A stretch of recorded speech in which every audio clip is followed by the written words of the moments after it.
बिस्मिल्लाहिर्रहमानिर्रहीम। फरमान मुस्तफ़ा सल्लल्लाहु तआला अलैहि वसल्लम, जो मुझ पर एक बार दुरूद शरीफ पढ़ेगा अल्लाह ताला उस पर 10 रहमतें भेजता है। सल्लु अल हबीब।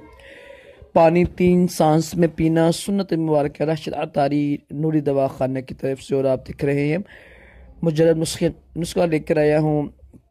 ये है ना ज़ुकाम और नज़ला या गले में बलगम बन जाती है ना, इसके लिए बहुत ही आसान नुस्खा है और बिल्कुल सस्ता है। और जिनकी बलगम बनी होती है ना, नाक में या कीड़ा होता है, तो उसके लिए बड़ी अच्छी चीज़ है ये। एक कपड़ा लेके ना, कपड़े में रेत डाल दीजिएगा या फिर काला नमक डाल लें या फिर आम नमक डाल लें या फिर कुलंजी डाल लें, मेथी दाना डाल लें, कोई भी मसला नहीं है। तुख्म लंगे डाल लें, इनमें से कोई चीज़ डाल के ना उसको ना बंद कर दें, कपड़े को बंद करके ना ऊपर से गिरा लगा दें।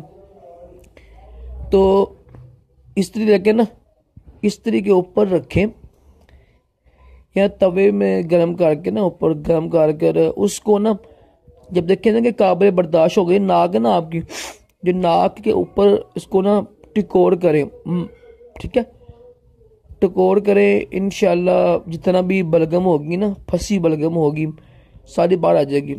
नज़ला ज़ुकाम के लिए भी बड़ी अच्छी चीज़ है।